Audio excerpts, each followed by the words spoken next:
Authors Press.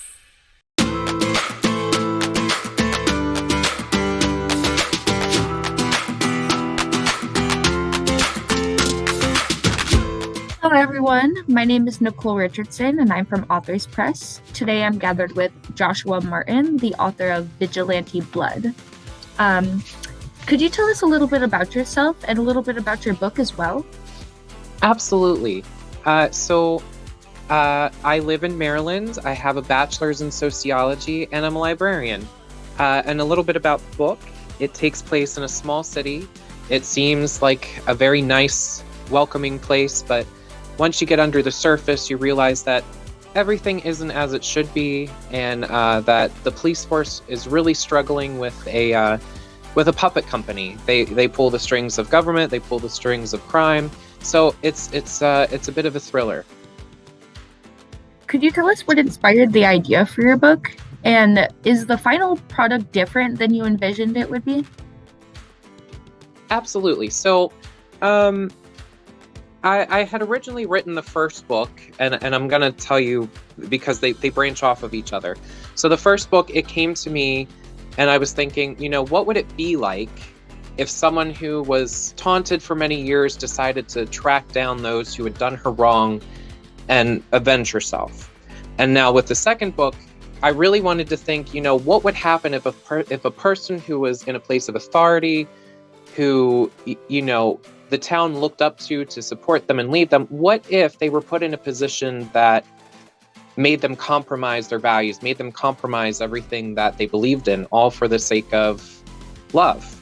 And I'm very happy with the final product. I will say it took me about 3 or 4 rewrites just to be sure that it was exactly how I wanted it to be. But overall, yeah, I'm very happy with it. Okay, that's good.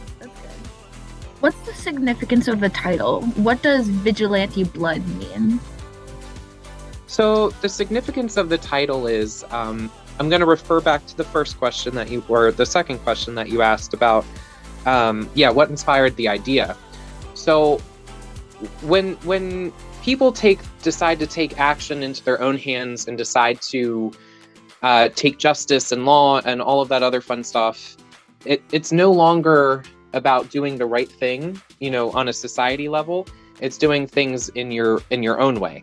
So for me, Vigilante Blood, it really just signifies the struggle that the main character is going through.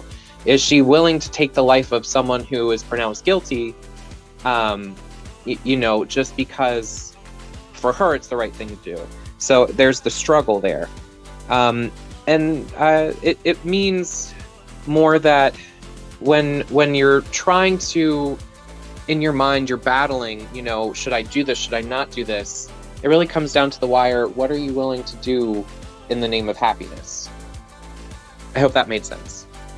Yeah, definitely. I definitely see what you're saying. I can see how the title absolutely relates to the story of the book. You did a good job picking the title. Oh, thank you. You're welcome. How much research did you need to do for your book?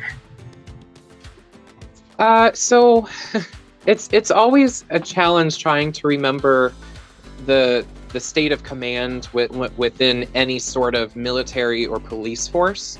So I had to do some research with that, and I also had to do some psychological profiling, trying to figure out, okay, what are key factors that serial killers share? What are key factors that people who go into the law enforcement, what are those personality traits? So, and also, believe it or not, trying to find some flora and fauna that go with the area. I don't want to go into too much because there's a scene with the killer and he fakes an injury, but so I had to do some research on the type of berry that would look most like blood, if that, so. Okay, yeah, so you probably did more research than you initially thought you were going to. Absolutely. I wasn't planning on really doing as much. I just thought, it's fiction, I'll make it up as I go. But in order to make the fiction feel real, you really have to do your research. Right, you can't just pull it out of a magic hat and say, here you go. Right. Although that'd be nice. That would be nice. Could you describe your ideal reader or your target audience? Sure. So essentially, this book is designed for anybody who likes to have a mental challenge. And I say a mental challenge because I really want readers to think while they're reading, if I were in the detective shoes, would I really be willing to pull the trigger, on a chance of happiness? Not necessarily knowing if I'm really going to have happiness or not. So my ideal target audience is someone who really, they want to escape reality, but they want a challenge, if that. You want a reader who wants to envelop themselves in another world. Absolutely, yes. Do you expect a certain audience to read this book? I kind of feel like mystery lovers and maybe people who are into more of psychological thrillers. Yeah, I could definitely see that. So, middle school me would have absolutely eaten this story up. Oh, really? Wow. Yeah, I could definitely see myself reading this as it is. I mean, I definitely read a couple pages. I read a little bit of the first chapter before the interview, so that way I had an idea of what was going on. And I had to stop myself because if I didn't, I would read a lot. And I feel like that spoils the interviews a little bit because I like for the author to excitedly tell me the whole story and I can give them my genuine reactions. Okay, that makes sense. More power to you. I'm not able to stop once I start. I have to have so much self-control because your book definitely is enveloping, like I said earlier. Well, thank you. I greatly appreciate that. What are your intentions with this book?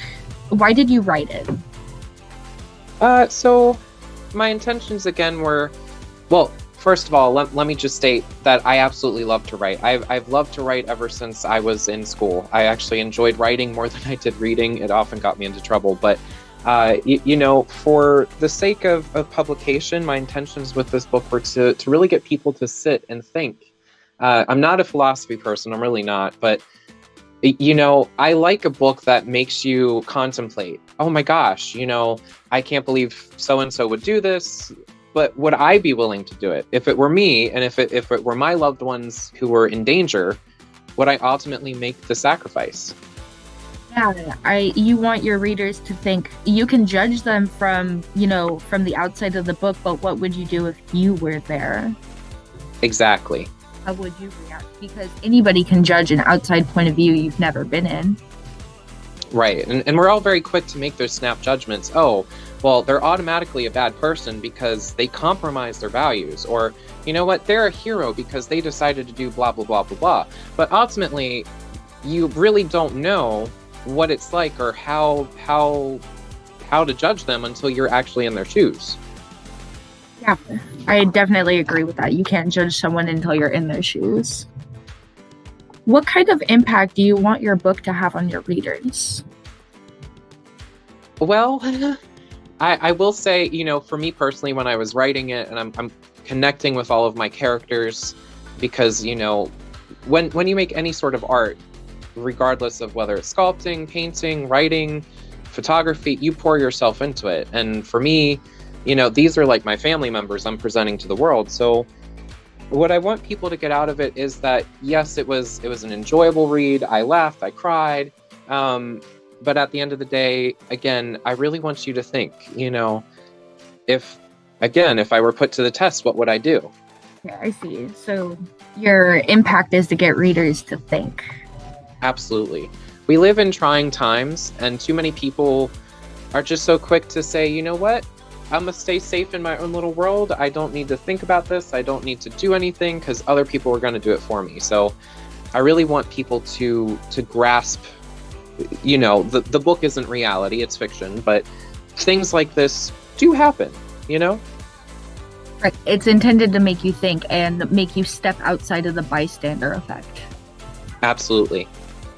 You said that you try to connect to your characters. Are there any characters that you connect to on a deeper level?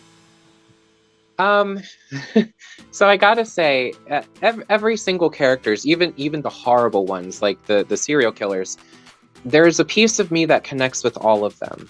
And I'd like to say, I identify with the protagonist, but that's not all the time. Um, I suppose I connect more with the odd characters. So there's a character, her name is Sam.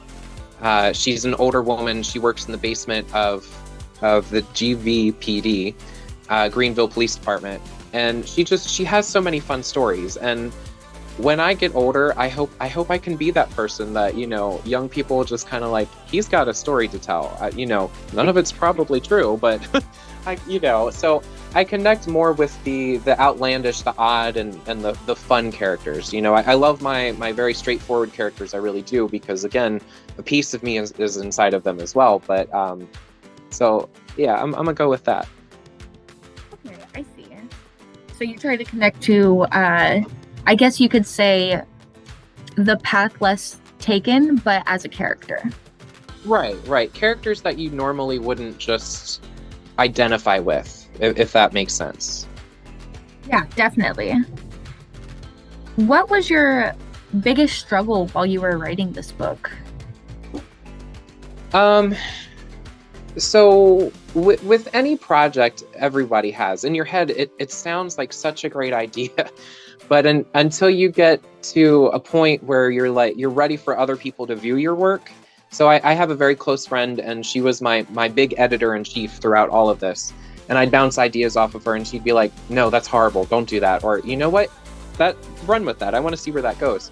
So my biggest challenge, well, there were actually two.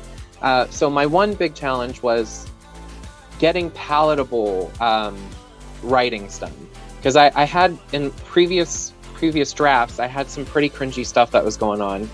And my friend was able to talk me down and be like, no, there's a way that you can do this, but without being less in your face. And then the second thing that I really struggled with, and I don't want to go into too much detail because, spoilers, was certain murder scenes. My grandmother was in the process of dying while I was writing all of this.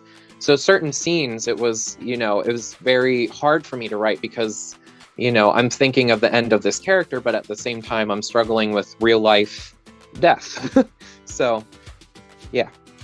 Okay, so your biggest struggle wasn't necessarily with the book, but more so on an outside factor. Right. Because you not only have time crunches and you have everything else going on in your life, but just key things that affect maybe your style of writing and how you're relating to characters and even people in the real world. And it can affect things like your motivation as well. It could slow you down. I know that for sure. Oh, absolutely. I know earlier I asked if there were any characters that you connected to on a deeper level. I would like to ask if there are any scenes or plot factors that you connect to on a deeper level. Oh, okay. Yes. So, okay. Again, spoilers, so I'm sorry in advance. But so there is a character, Jo Yoon. I believe I'm pronouncing that correctly. She's Korean, and she falls kind of in love with one of the detectives people. His name is Toby. And just their repertoire with how they talk to each other, their physical reactions to each other, it's kind of very touching until the truth comes out and you're like, oh no, I did not see that coming. So that for me was one scene in particular that I really connected with. Another one, again, I'm not gonna do spoilers, but I will say there is a particular scene where a beloved character has a very unfortunate incident, and so that was very emotional to write. It was also trying not to laugh or cry or anything. So those are my two big things that I related to while I was writing it. Do you think there's a reason you connect to these two scenes more than the rest, or was it just the emotional investment that you had? I think a big part of it is emotional investment, but another part of it, love is a big aspect in everybody's life, and not everybody will have the romantic quiver in your knees, sweaty palms thing, but we all have people that we care about. So you might not be able to relate to that scene, but love is a universal theme that we all have. And then death is also, it's constantly there, whether we like to think about it or not. It kind of follows us. So Yeah, okay, I could see that. They connect to you more because of personal experiences, most likely. right, yes. Okay. How did you feel while you were writing this book? What kind of emotions did it evoke? So I have to say it was so much fun writing this book, and not just getting all the gritty details done and getting it out of my system, but being able to work with my dear friend, bouncing ideas off of each other. We'd laugh, and then we'd, on a serious note, it'd be like, well, maybe either tone down the gore or add even more gore. Pick a side and stick to it. And because I straddle the fence with everything I do. So my friend is very kind about pushing me and is like, commit. So I guess the big emotion was fun, laughter. Secondary emotion was definitely sorrow because I was going through some personal drama. But yeah, I'm very happy with how everything went. Okay, yeah, and that actually leads me into my next question. If you're pleased with the general outcome of this book. Yeah, overall, I'm very thrilled with how everything has come together.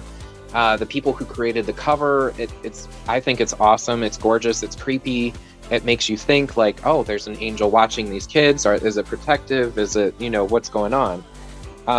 And overall, I'm very thrilled and pleased with it. Yeah, I agree with you. I definitely like the cover. I have a copy of the book sitting right in front of me. I like the way the children are holding each other, holding hands. It adds more to that mystery of, are they feeling protected by the angel? Are they feeling threatened? It leads me to ask a lot of questions. Oh, good. I also like the bloody handprints right under the title. It leads you to ask, why are those there? Does it have anything to do with that angel above them? I guess we'll have to find out, huh? There is only one way to find out. Absolutely. And it's not by listening to this interview, readers. You're going to have to read the book. Please do. Is there anything you would change if you were given the chance? I mean, I'm always in conflict with myself because even though I'm very happy with how everything went, I feel like some of my characters weren't necessarily given a fair shake, and everybody loves a happy ending. So, some of them I really feel for, but maybe in the next book, who knows? Who can say? It's funny that you say that because I was going to ask if you plan to build onto this book further, and I would ask if you would like to briefly share some plans with us, or if you'd like to skip that so there are no spoilers.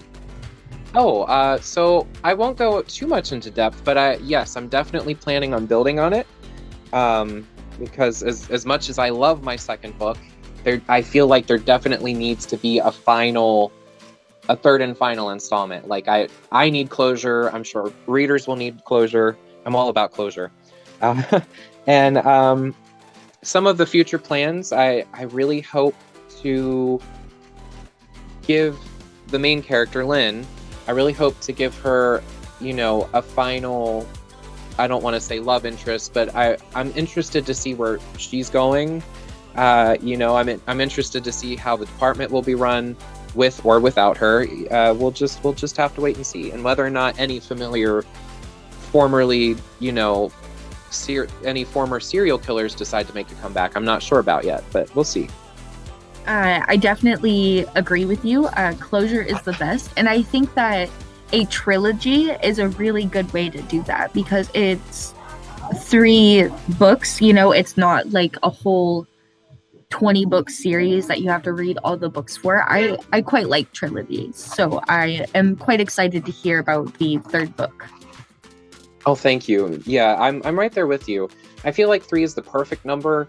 You know, the first book you get a taste, you're like, oh, I like this, you know, I want to see where it's going. The second book, you're in the heat of the moment and you're like, oh my gosh. And the third book, it's like, oh, I can sleep at night knowing everything's good, you know? So I'm right there with you on that. Yeah.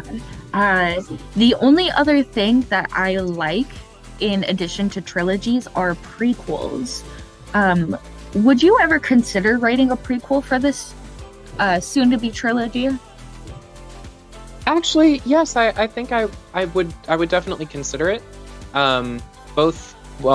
Both serial killers and the detective, I feel like there's a lot of background history that isn't necessarily all explained. I mean, you're given little glimpses, but a lot happened way before they came to the points where they are. So I would like to explore that more, yeah.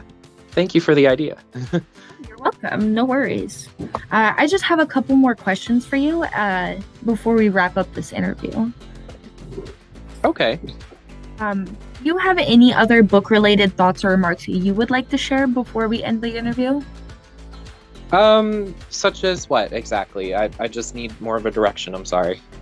Oh, I like to ask this question just in case there are things like, if you have like a certain lesson that comes from the book that you would like to share, like, for example, one time I asked an author that, and they said that there was an overlying message that they hadn't shared, that their book was intended to help readers develop their mathematical skills and such like that. So, oh wow, I ask questions like that for those reasons. If there's things that you didn't think of that you would like to mention before we end the interview.